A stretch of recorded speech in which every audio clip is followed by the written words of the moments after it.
What's up, guys? Welcome back to the channel. Here we are with another reaction. With this one, we got Hardeep Singh Puri on Russian oil, U.S. tariffs, and India's energy requirements. BBC News India.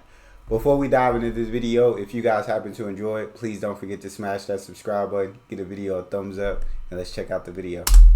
Minister Hardeep Singh Puri, welcome to Hard Talk. Thank you. Good to be back. It's great to have you on the show. Let me begin by asking you about your boss, Prime Minister Modi's grand ambition to have India become a fully developed nation, as he puts it, by 2047, to mark the centenary of India's modern nationhood. It's a grand ambition, but in all honesty, it's not possible, is it? Not possible. I think it's going to be made possible well before the 100 years of independence are over. Let me set out, if you permit, my vision of what is at stake and what is doable realistically. We're already the fifth largest economy in the world. According to the Monetary Fund, the IMF, we should be the fourth largest during 2025 and possibly, if current rates of growth are maintained, the third largest economy before 2027. Yeah, I mean, there's no doubt about the size. Now it comes, the size of your economy is beyond dispute, and the power of having 1.4, soon to be 1.5 billion 1.4, yes, is enormous, yes. No question. But economists reckon that to become fully developed, to use that phrase, i.e. to have a GDP per capita close to that of, say, Western Europe or the United States, you would need to grow by between 9 and 10% every single year to 2047. And that is not possible. Let me put it to you differently. The size of the GDP is not in question. I ask why do you have to be... and this is me genuinely asking, because, like, why does this have to have the same GDP as Western Europe or the United States to be considered fully developed? Like, why is that the standard for fully developed? Who came up with that? Probably Western Europe and the United States. The question, where has the developed country been defined? Point one. That's what I'm saying. I know of no definition in the multilateral system. I know of countries being termed developing countries. I know of countries being termed least developed countries, and there is a listing of them. There's a system by which you graduate from being a least developed country to a developing country. Development has to be all comprehensive. I think in many respects we are already better developed than some of the so-called developed countries, because it costs much less to provide those basic amenities in India. But I ask you the broad question because you are a key minister responsible for energy, in your case petroleum and natural gas in this country. And if India is indeed to continue on this extraordinary growth path that you outline, then India's energy needs are going to be enormous. In fact, they're going to dominate global energy markets to a very real extent. It's going to leave India very energy dependent on outside energy sources. Aren't they? I mean, I don't know. I've just watched videos, but I know that India has been investing heavily in solar energy, solar panels and such. So that's where I thought they were leading towards solar panels and maybe wind energy, clean energy. So I'm intrigued to hear the answer, though. That's just what I've seen from other videos. Is it not? Not really. India is both a large consumer and it's also a producer. Your assessment that if you have to become a developed country, you need a lot of energy is absolutely correct. But I could point to examples in history where the energy availability has been lacking and have to resource from outside, Japan being a case in point, but I won't go down that road. Today, our energy consumption is 5.5 million barrels a day, crude oil consumption. Yeah, and that is likely to go. Pretty much 90% of your oil needs come from outside India. From outside. But our domestic E&P, or exploration and production, which was neglected earlier, is now dramatically on the rise. Point one. Our biofuel blending, as our consumption goes up, our refining goes up, on an expanding base, we are increasing our biofuel production, which next month will be 20%. So 20% of all the fuel consumed at the bunk is biofuel, which is all indigenous, domestic. Well, you can talk about biofuels, you can talk about your grand plans for offshore oil exploration, which, by the way, the International Energy Agency has poured a lot of cold water on. But let us face facts. Right now, you are hugely dependent on supplies of relatively cheap oil from Russia. And that, I would suggest to you, makes you geopolitically very vulnerable. Well, even for the sake of an argument, even just to carry on the discussion, I think those facts are not correct. We have diversified our sources of supply, which hitherto were 27. We are importing from 39 countries. And if I may, last year almost 40% of your oil imports came from Vladimir Putin's Russia. At one point it was 38%. It's coming down. But today, Stephen, the availability of oil, nobody is vulnerable to external oil. There's more oil coming on the international market. It's not what something I'm saying. Where the IEA is right is that of the total demand increase in the next 2 decades, 25% will come from India. On that, they're totally correct. But today there's more oil in the market than there are takers. But let's just talk about the short term. You made this big... So he's like, energy consumption is going to take a lot of energy, but right now there's more oil on the market. And then they're also talking about biofuel. I'm not 100% sure what exactly biofuel is. So if you want to hop in the comment section and talk to me, I don't know. This BBC man is a little hostile. Maybe a tad bit hostile. Maybe I'm tripping. He basically trying to tell them like, hey, all the goals that India's got by 2047, there's no way it's gonna happen. It's impossible. And he's trying to beat down like every point. Like, okay. Big bet on taking cheap oil from Russia against the wishes of the United States and your not against the wishes. I'm sorry, this is not against the wishes. The United States was. It most certainly was against the wishes. Not at all. Not at all. Let me enlighten you. What the United States told us and told many others is that they wanted us to buy as much oil from Russia as we liked, as long as we bought it at a reasonable price. And that was music to my ears. There is no sanction on Russian oil then or now.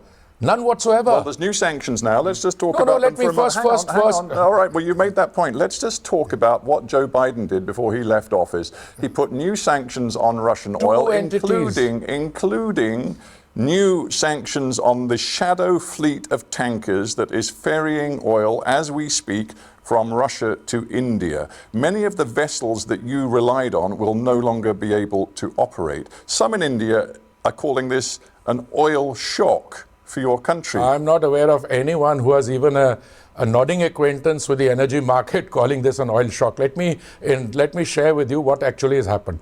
There have never been sanctions on Russian energy per se. Russian oil coming or gas coming through a pipeline to Hungary has been exempt all along. Russian energy going through a pipeline to Japan has been exempt.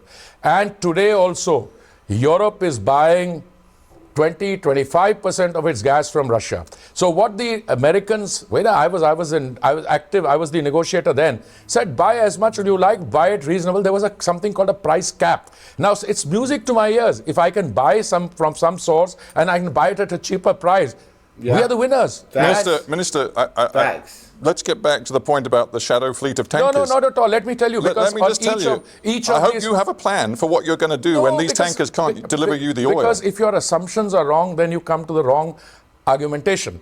First of all, the fleet doesn't bother us at all. We do not use fleets. We issue tenders at the point of importation. We will decide, one of our oil companies will decide, we want to import X amount of oil, global tender, whoever can supply it, delivered at our port. So if somebody has a fleet problem, it's their problem. Now, let me come back to the basic. Before February... You feel me?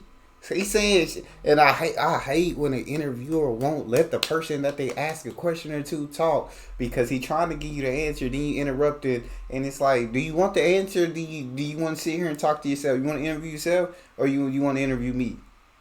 Because I thought you was here to interview me, but if I'm wrong, you sit here and talk to yourself. But Hey, I like Hardeep Singh Puri. I don't know too much about oil tankers and that, but he said, hey, if they having a fleet problem, that don't bother us. We gonna get our oil. That fleet is not a shock to us. That's their problem. We gonna get ours. February 2022, we imported 0.2% of oil from Russia. Today, it went up. But even in those last 2 years, sometimes Iraq was selling more.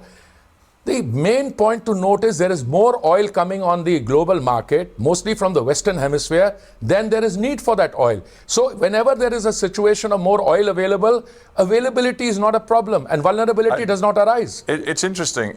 I noticed as I was walking through your office a copy of The Economist magazine. I guess you read The Economist. You know what The Economist described your relationship with Russia as? A Faustian pact between Mr. Modi and President Putin. I believe President Putin is invited to come to Delhi very soon, isn't he? Well, I think the Quad leaders will be coming here very soon. We buy $20 billion of energy from the United States. And let me also tell you... I'm talking about Russia. I'm just interested in your relationship with Russia. Is it connected, the fact that you are so dependent right now on Russian energy, and India, from the very beginning, from the invasion of Ukraine by Putin's forces in February of 2022, India has refused to condemn that invasion. I guess these are connected, aren't they? But I think you're jumping, hop, step and jump. Let me first, if you permit me, to give you some basic facts. We were told to buy Russian oil because if we hadn't bought Russian oil and we had started buying our quantities of 5 million barrels a day, which we were buying, if Russian 13 million barrel goes off, that would have been bought from the Middle East. You've made and the that price, point. The price would have gone up to $200 a barrel. And who would have? You would have more inflation in Europe than you currently have. Minister, you've talked about the price pressures. I'm now into geopolitics. It's interesting. You're a former very senior diplomat in the Indian Foreign Service. You understand the way geopolitics works. Is it wise, do you believe, for India to have forged such a close friendship to Vladimir Putin when, according to the UN General Assembly, a massive majority vote, Russia violated Ukraine's sovereignty in this invasion, something which India will not say and will not recognize? Is it wise for India? Why is it India's place to do that? The West wants India to just cut off Russia so bad and to condemn Russia so bad. Yet when the U.S. and the West was funding Pakistan to attack India, who was there? Russia. When India was having problems, who was there? Russia. Now y'all want us to condemn them. Y'all, who was paying our enemies, who was helping our enemies, want us to condemn them. Who helped us? It's crazy work. To have got itself into the place it is now in. No, India is in a very comfortable place. And other than commentators in parts of the world which have, as I said, a limited understanding of the situation, India is in a comfortable position all over. One of the first foreign ministers that the incoming Secretary of State met was the Indian Foreign Minister. A Quad meeting is taking place here. My Prime Minister has had a discussion with President Trump. I think some of the concerns you're worried about should be addressed to European audiences. But you believe, believe in international law, don't you? Oh, I'm not a believer. I'm a practitioner of international law. I've written a book on the use of force. And I think Western Europe is hardly in a position to tell anyone what international law is all about. Let me tell you, we have condemned the use of violence. My Prime Minister has been on record from day one to say this is not the time of war, this is a time of peace. He has said that to President Putin, he's said that to President Zelensky, and that is the point of view which the G20 under the Indian presidency espoused, and that was accepted. The G20 presidency under India is the one which went what consensus, and that is the first consensus document, whereas the GA and everything else was stated. So my submission to you... it seems to me there's a hypocrisy at work here. You can talk about hypocrisies in the West. I could talk about hypocrisy in India. When it comes to talking sovereignty, and when it comes to an issue you have on your own territory with Kashmir and other people's perceptions of Kashmir's status, you talk about the inviolability of sovereignty. But you don't use that language when it comes to Ukraine and its rights. We use that language consistently, and I want to correct you. Sovereignty as a concept is something we use consistently. So condemn Putin's violation of Ukrainian sovereignty. We have said on record, this is not a time for war. We don't condone the use of that's not a condemnation of Russia's invasion of Ukrainian territory. I would suggest that you read the Western démarche to end the war. And we are in favor of doing the war. We could have a similar argument on the Middle East, on Palestine, etc. I think if this is a discussion on energy, let me say that the Prime Minister's primary commitment is to ensure that there is availability of energy to our consumer at all points, at affordable rates, and in a sustainable manner. And we've done very well on all three. Insofar as Russia is concerned, yeah. I feel like I can't stand the fact that these freaking media people from the West always try to bring it back to their relationship with Russia and always want India to condemn Russia. Like, you're still buying energy, you're still buying gas from Russia. So how dare you talk about our relationship and condemnation of Russia? You can condemn them all you want, but at the end of the day, you're still buying gas for them. So what? Do you even care about your? Because if you truly were condemning them, you'd stop. But you can't stop because you're dependent on it. So you can condemn all you want, but you're still a customer to Russia. You can't tell either. I think Hardeep is absolutely killing this interview, but I do wish like this reporter messed with Jaishankar, bro, because he'll let him have it. But Hardeep is letting him have it too. I'm rocking with my guy. But every time Hardeep like defeats one of his points, this reporter like tries to switch to something new, tries to switch to another point, because he's defeating every single one of his points. Yes, we've had long-standing relations with the erstwhile Soviet Union.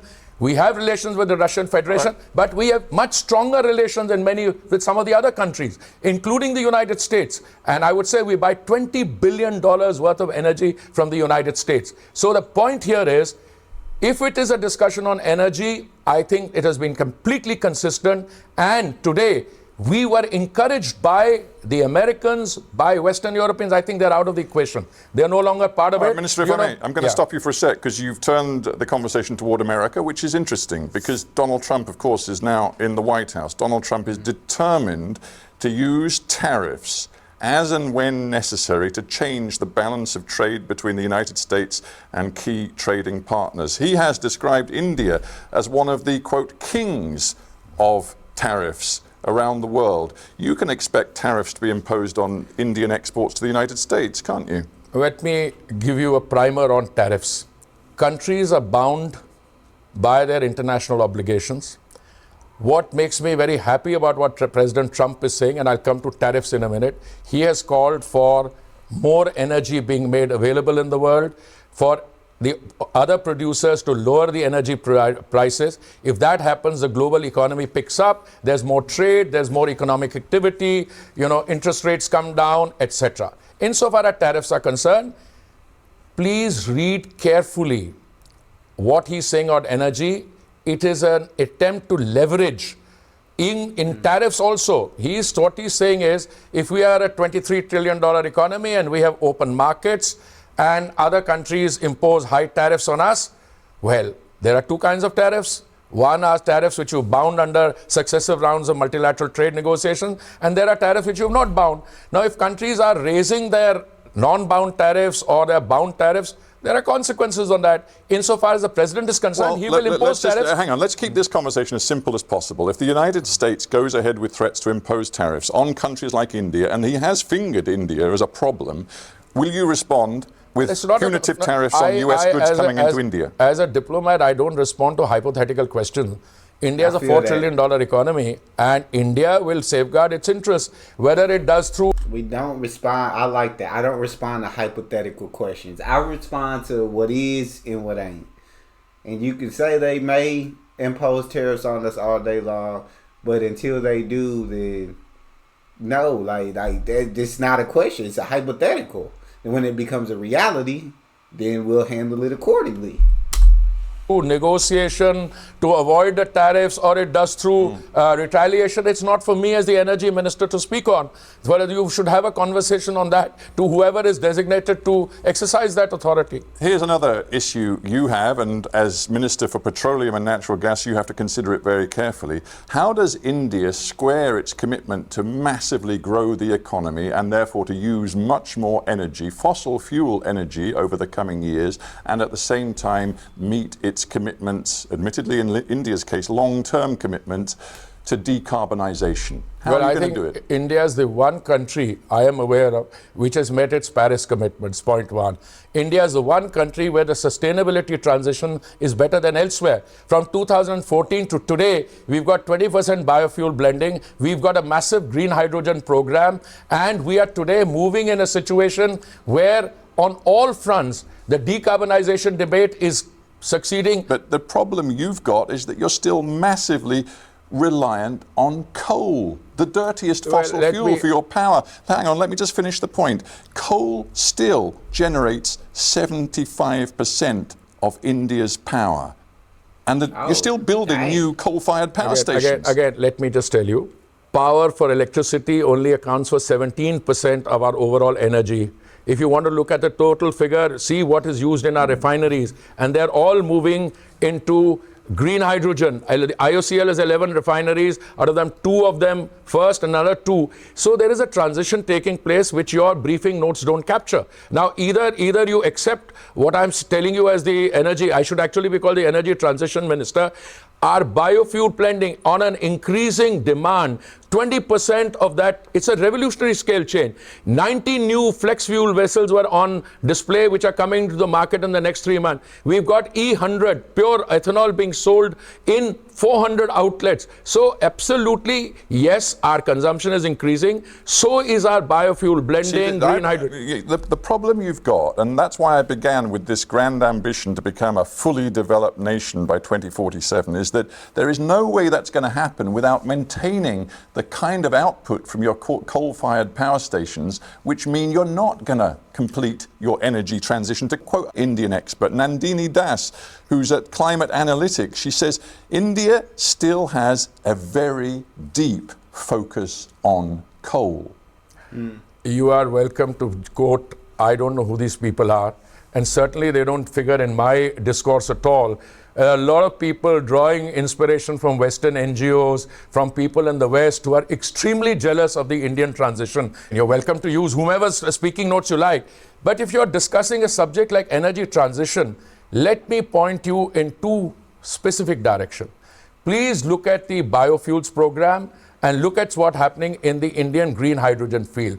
The tender which IOCL has floated, nowhere in the world have you got this done. The first day I had a meeting with the then Energy Secretary of the United States, Jennifer Greenhalgh. She said the minute we can get to 1 for 1 for 1, that is 1 kilo of green hydrogen for $1 in 10 years, the energy side. We support, we buy. Oh my God, saying like he keep quoting other people about India energy and everything. He like, I'm the minister of this. I know this in and out better than anybody else in this country.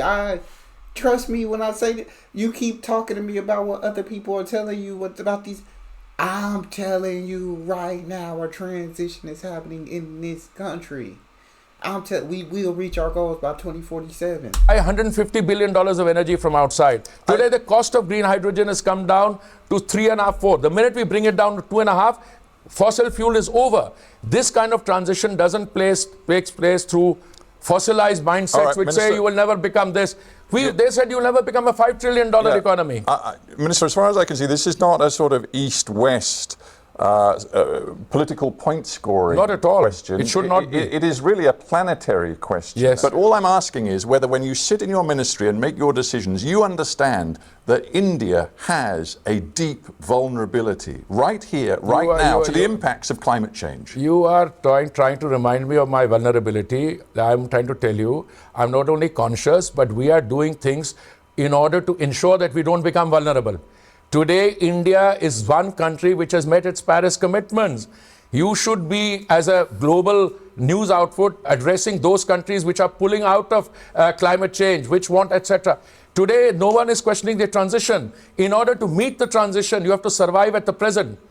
Please concentrate on those countries where clean cooking fuel is not available. We are supplying to 1.4 billion people clean cooking medium, LPG or natural gas at as little as 5 rupees a day to beneficiaries or 15 rupees a day to non-beneficiaries. These are the advances India is making, where 30% of the rural population, even in advanced countries, okay, they use firewood, they use this thing. So I don't know how you're going to define. Right. We will have a health system, healthcare system, Minister, education system, which will have all the ingredients and coordinates of a developed economy much before 2047. Before we end, Minister, I just want to ask you about your government's vision for your country. And I'm going to use a quote from Ravi Agrawal, who's the editor of Foreign Policy magazine. He talks about a new idea of India prevailing. He says Modi's India is substantially different from Nehru's in terms of this idea. Modi defines nationhood through Hinduism. He believes in a powerful chief executive being preferable to a liberal one. It is, says Agrawal, a form of illiberal democracy. Do you believe in that? No, I don't. And I think this is a whole lot of, you know what, hogwash. Whereas as a fact of the matter is, Mr. Nehru was the first Prime Minister of India. He was deeply impressed with and schooled in the Western liberal system. He did a great job. But today, Mr. Modi inherited an economy which is now not gradually, rapidly transforming. Today, India has got confidence back to its pre-colonial days. Hinduism is a way of life. India today is one of the most liberal democracies. Mr. Agarwal is entitled to his views, and Mr. Agarwal is perhaps serving an audience. Let me share with you something. Today, in India, you have a robust democracy. People use the choicest invectives against elected leaders. Try and do that in a Western democracy.